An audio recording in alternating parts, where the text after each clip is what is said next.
नमस्कार मित्रांनो, welcome to S class education. आज आपण पाहतोय इयत्ता 10वी बोर्ड परीक्षेचा पेपर. याच्यामध्ये हा जो पेपर आहे 80 मार्कांचा आहे. पहिला भाग आहे तो म्हणजे गद्य. याच्यामध्ये तुम्हाला 2 पठित गद्य विचारले जातात 7-7 मार्कांचे. तर पहिला 7 मार्काचा गद्य आपण पाहतोय. तुम्ही व्हिडिओ पॉज करून रीड करा आणि प्लीज हा पेपर सॉल्व्ह करा. खूप महत्त्वाचा पेपर आहे. प्रिलिम्ससाठी महत्त्वाचा आहे, बोर्ड परीक्षेसाठी पण महत्त्वाचा आहे. सगळ्यांनी प्लीज हा पेपर सॉल्व्ह करायचा आहे. आय होप की तुम्ही व्हिडिओ पॉज करून हे रीड केलं असेल. आता आपण क्वेश्चन्स पाहतोय. सो प्रश्न पहिला आहे, पुढील उतारा वाचा व सूचनेनुसार कृती करा. याच्यामध्ये पहिला आहे आकृतिबंध पूर्ण करा. 2 गुणांसाठी आहे. त्यामध्ये पहिल्यांदा दिलंय पशूंना भूक लागल्यानंतर सहन न होणाऱ्या गोष्टी. 2 गोष्टी अर्ध्या-अर्ध्या मार्काच्या लिहायच्या आहेत. ज्याप्रमाणे डायग्राम ड्रॉ केलाय सेम तुम्हाला ड्रॉ करायचंय आणि मग लिहायचंय. वैशिष्ट्य लिहा वन्य पशूंचे दात. तर ते 2 त्याची वैशिष्ट्य तुम्हाला इथे पाहायला मिळतीलच. ती तुम्हाला लिहायची आहेत. ठीक आहे. त्यानंतर नेक्स्ट आहे पेपर प्रेझेंटेशन बद्दल म्हणाल तर तुम्हाला आकृतिबंध पूर्ण करा हे काही लिहायची गरज नसते. फक्त प्रश्न पहिला त्यातल्या पहिल्यातलं पहिलं. आता हे रोमनमध्ये पहिला दिलाय तर हा रोमनमध्येच लिहायचा. तरच तुम्हाला तुमचा तो प्रश्न क्रमांक बरोबर मानला जाईल. ठीक आहे. सो प्रत्येक वेळी लक्षात ठेवायचंय. इथे जर आ, ई दिलंय, ज्या पॅटर्नमध्ये प्रश्न क्रमांक दिलाय सेम पॅटर्न फॉलो करायचा आहे. तुमच्या मनाने कुठल्याही प्रकारचं रोमनमध्ये दिलंय आपण मराठीमध्ये लिहूया असं करायचं नाही. ठीक आहे. नेक्स्ट आहे दुसरं अचूक विधान शोधा. लेखकाने दिलेले जेवण सोनालीने व्यवस्थित खाल्ले. सोनालीने डब्याला फटकारा मारून दूर फेकून दिला. नेक्स्ट आहे सोनालीने लेखकांच्या हातात असलेल्या डब्यातील मटण इतस्ततः विखरून खाल्ले आणि सोनाली अण्णांकडे गुरगुर करत पाहत राहिली. तर यातलं जे काही अचूक विधान आहे ते तुम्हाला ओळखून लिहायचं आहे. ठीक आहे. नेक्स्ट आहे त्यातीलच दुसरी कृती, सहसंबंध लिहा. खोडी, खोडकरपणा, मग डॅश आणि चिवटपणा. तर या ठिकाणी काय आलं पाहिजे, खूप इझी आहे. आ मध्ये आहे पाय, डॅश दिलंय, विलंब, उशीर. सो तुम्हाला समानार्थी शब्द शोधून लिहायचा आहे. 1 मार्कासाठी आहे, अर्धा मार्क दोघांना. स्वमत आहे 3 मार्कांचं. तुम्हाला कोणत्याही पाळीव प्राण्याबाबत आलेला अनुभव तुमच्या शब्दात लिहा. आता अर्थात तुम्हाला अनुभव आला नसला तरी पण तुम्हाला इमॅजिन करून लिहावा लागणार आहे. सो तो एक्सपिरियन्स तुम्ही इथे लिहू शकता. 3 मार्कांचा आहे. साधारणतः मिनिमम 6 ओळींचं उत्तर असलं पाहिजे. शक्यतो त्यापेक्षा मोठंच लिहायचा प्रयत्न करायचा आहे. आणि प्लीज त्या उत्तरामध्ये कुठेही ग्रॅमॅटिकल मिस्टेक, खाडाखोड होऊ देऊ नका. एखादा शब्द तुम्हाला वाटतोय चुकला आहे तर त्याच्यावर बारीकशी काट मारायची. तो समोरच्याच्या किंवा पेपर चेकरच्या लक्षात नाही आला पाहिजे की तो शब्द चुकलाय. ठीक आहे. कोणीही खाडाखोड करायची नाहीये. जस्ट एकदम लाईट लाईन ड्रॉ करा किंवा कधी कधी नाही ड्रॉ केलं तरी पण चालेल. कारण प्रत्येक शब्द वाचून पाहिला जात नाही. पण तुम्ही खाडाखोड केले तर मात्र तुम्ही तिकडे लक्ष वेधून घेताय आणि तुम्ही स्वतः सांगताय की या बघा चुकलाय. सो असं नाही करायचंय. ठीक आहे. सो हा झाला पहिला उतारा. सिमिलरली दुसरा उतारा तुम्ही इथे रीड करू शकता. ठीक आहे. थोडंसं याला ओके. सो तुम्ही या ठिकाणी रीड करू शकता. डन. व्हिडिओ वगैरे पॉज करा आणि मग रीड करा. 7 मार्कांचा उत्तर आहे. सेम प्रश्न पहिला आ. पुढील उतारा वाचा व दिलेल्या सूचनेनुसार कृती करा. सो पहिला आहे वैशिष्ट्ये लिहा. वसंत ऋतूचा स्पर्श. 2 तुमच्याकडे ऑप्शन्स आहेत. ठीक आहे. 1 मार्कासाठी लिहायचं आहे. ज्याप्रमाणे ड्रॉ केलंय सेम पॅटर्न मध्ये ड्रॉ करायचं आहे. अर्धा मार्क प्रत्येक बॉक्सला. नेक्स्ट आहे चौकटी पूर्ण करा. याच्यामध्ये आहे गवताच्या पात्याचे 2 स्वभाव वैशिष्ट्य, अर्ध्या मार्कासाठी. त्यानंतर नेक्स्ट आहे आकलन.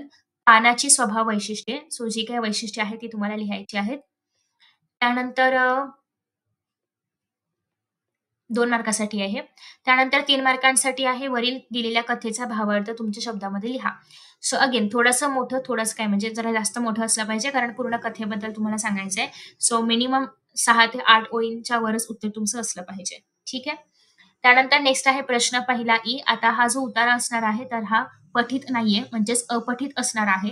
आणि जर तुम्ही सारांश लेखन करणार असाल तर प्लीज हा उतारा नीट वाचा आणि ज्या काही महत्वाच्या ओळी आहेत त्याला बारीकशी अंडरलाईन किंवा जस्ट एक डॉट वगैरे त्याच्या आसपास देऊन ठेवा. जेणेकरून तुम्ही तो जेव्हा प्रश्न सोडवाल सारांशचा तेव्हा तुम्हाला परत जास्त वेळा रीड करायची गरज नाही पडणार. इव्हन मी तुम्हाला पेपर सॉल्व्ह करताना टाइम मॅनेजमेंट कसं करायचं याच्यावरती एक व्हिडिओ बनवून दिलाय. 20 मिनिटं शिल्लक ठेवून तुम्ही पूर्ण पेपर सोडवू शकता. अतिशय मी प्रॉपर मॅनेजमेंट दिलंय. त्याच्यामध्ये वेळ वगैरे सगळं सांगितलेलं आहे प्रॉपरली. सो प्लीज ते फॉलो करा. आता इथे बघा. सो सगळ्यांनी व्हिडिओ पॉज करून हा उतारा रीड करायचा आहे आणि याच्यावरती आता आपण क्वेश्चन्स बघणार आहोत.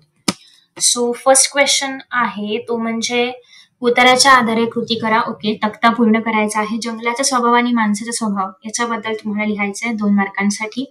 सो अर्धा मार्क प्रत्येक ठिकाणी. त्यानंतर नेक्स्ट आहे पुढील चौकट पूर्ण करा किंवा चौकटी पूर्ण करा. जंगल करीत असलेल्या मानवी क्रिया, त्या तुम्हाला 4 लिहायच्यात अर्ध्या मार्काला. ॲज यू ऑल नो की स्वमत हे अपठितसाठी नसतं, सो या ठिकाणी 2च कृती आहेत. ठीक आहे. त्यानंतर आता आपण बघतोय पद्य विभाग.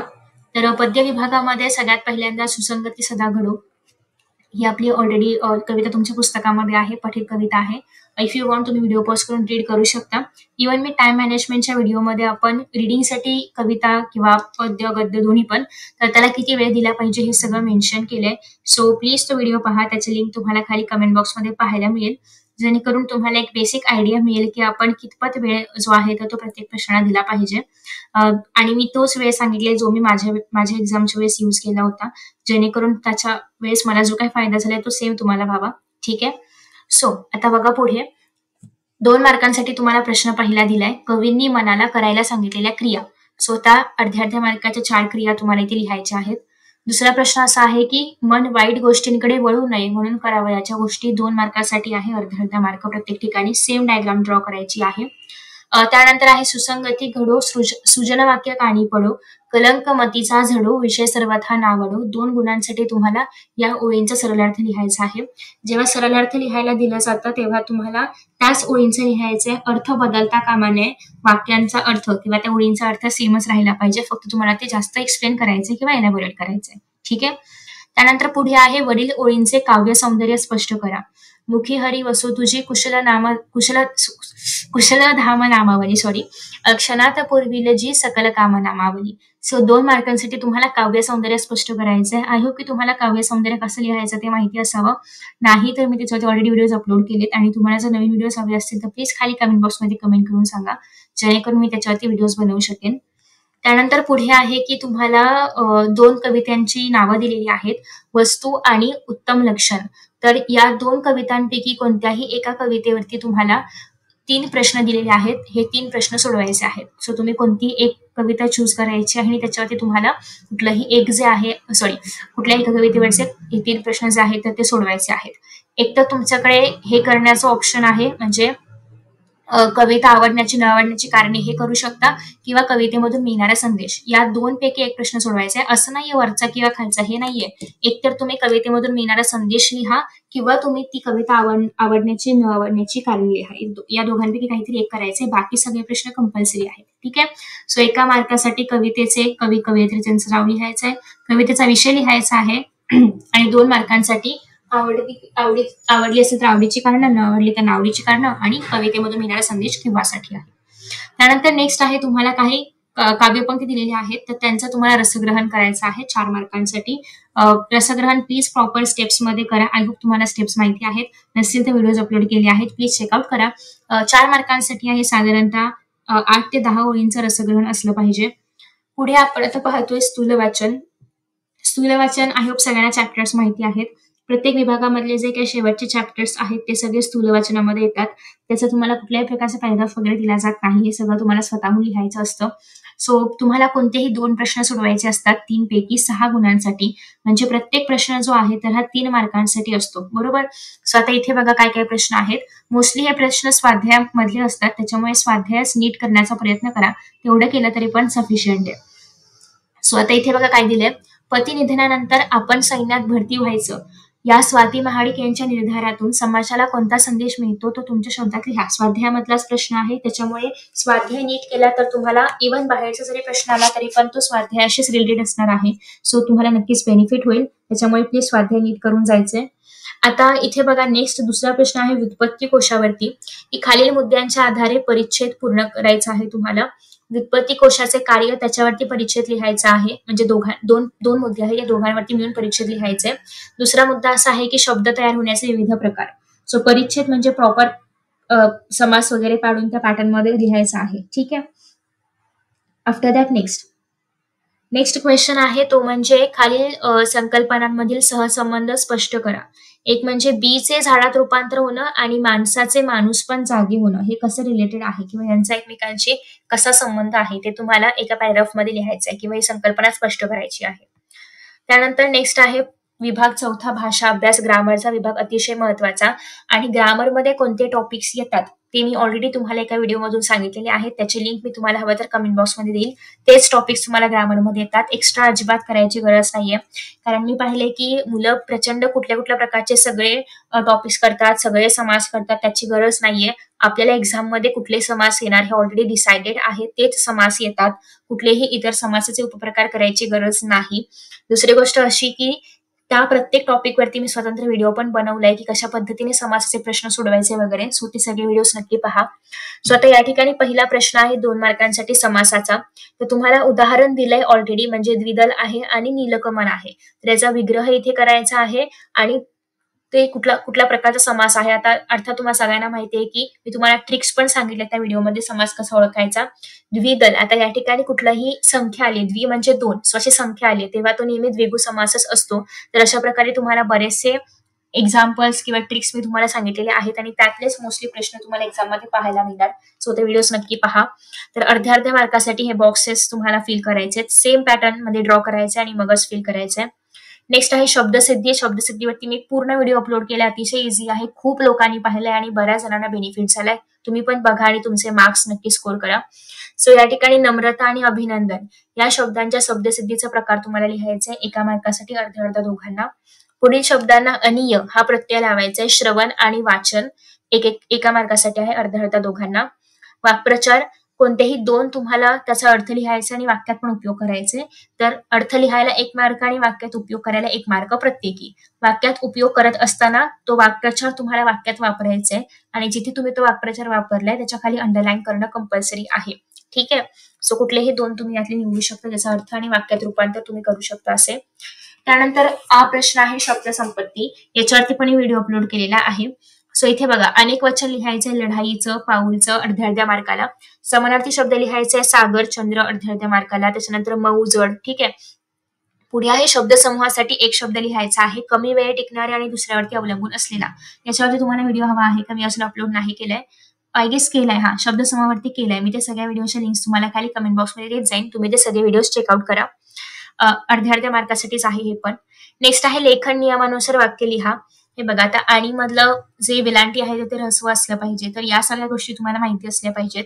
आपल्या पुस्तकाच्या शेवटी अचूक शब्द दिलेले आहेत. तर मोस्टली त्यातले बरेचसे शब्द तुम्हाला अचूक शब्दामध्ये आणि लेखन नियमामध्ये उपयोगी पडतील.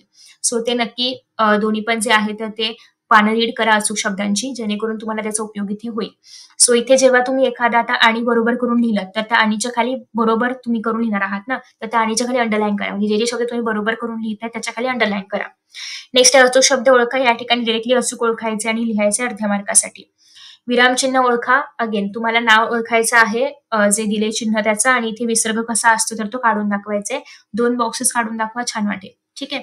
पारिभाषिक शब्द पुस्तकामध्ये जे आहेत तेच विचारले जातात. मी त्याच्यावरती व्हिडिओ पण बनवलाय. तुम्हाला जर वाचायचा कंटाळा आला असेल तर ऐकू शकता, जेणेकरून शब्द लक्षात राहतील. ठीक आहे. तुम्हाला मराठीमध्येच लिहायचं असतं, इंग्लिशमध्ये दिलेलं असतं. ठीक आहे. सो एका मार्कासाठी आहे, अर्ध्या मार्काचं. तुम्ही पाहिलं तर ग्रामर सेक्शन खूप इझी आहे, काही डिफिकल्ट नाही याच्यामध्ये. ठीक आहे. कुठल्याही प्रकारचं काळ परिवर्तन वगैरे असलं काही नाहीये. मुलं खूप अभ्यास करतात त्याचा, पण ते नाहीच आहे आपल्याला सिलेबसमध्ये. सो प्लीज सिलेबस काय आहे तो नीट बघा. नेक्स्ट आहे उपयोजित लेखन.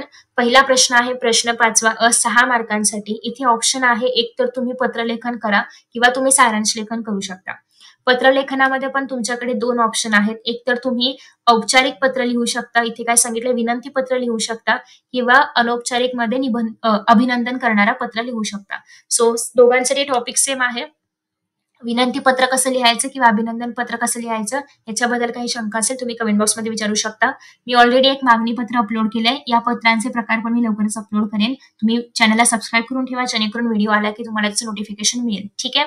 सो सारांश लिहिणार असाल तर आपण जो अपठित गद्य पाहिलं त्याचा 1/3 सारांश लिहायचा आहे. सारांशला तुम्हाला टायटल द्यायचं आहे, प्लीज ते विसरू नका द्यायला. 6 मार्कांचा सारांश आहे, त्याच्यामुळे कसा लिहायचा हे नीट बघून घ्या. त्याच्यामध्ये पण आउट ऑफ मार्क्स मिळतात.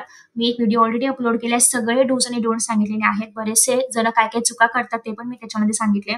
सो तो व्हिडिओ पण मी नक्की चेकआउट करा. त्याची ही लिंक तुम्हाला खाली कमेंट बॉक्समध्ये किंवा डिस्क्रिप्शन बॉक्समध्ये पूर्ण प्लेलिस्टच पाहायला मिळेल, ते चेकआउट करू शकता. ठीक आहे.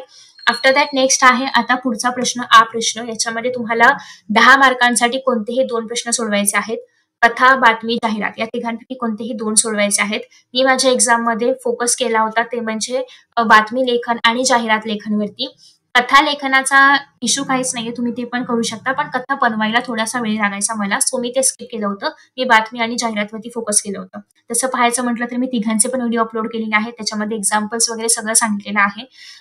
इव्हन मी ही जाहिरात पण अपलोड करेन. जाहिरात लेखन जे आहे थंडा थंडा कुलकुलची. तर तुम्ही कुठलाही छान असं जाहिरात लेखन करताना दुकानाचे वगैरे असेल तर दुकानाला नाव द्या.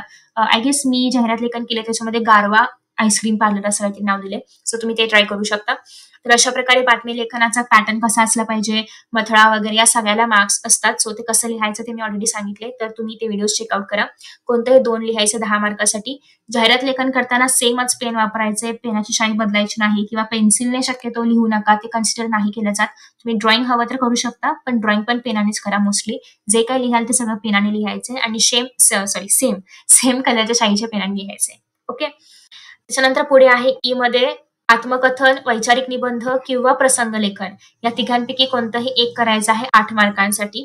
ठीक आहे. मोस्टली मी आत्मकथन लेखन लिहायचे. तुम्हाला जे कुठलं टॉपिक इझी वाटेल ते लिहू शकता. याच्यावरती असा कुठला टॉपिक आहे ज्याच्यावरती तुम्हाला निबंध लिहून हवाय हे पण मला नक्की खाली कमेंट बॉक्समध्ये सांगा. सो मी त्या टॉपिकवरती तुम्हाला निबंध लिहून देऊ शकते. आय होप की तुम्हाला हा व्हिडिओ आवडला असेल. Thank you so much for watching this video. Best of luck for your exam. नक्की हा पेपर सॉल्व्ह करा. एक्झाममध्ये येऊ शकतो. Thank you so much and bye.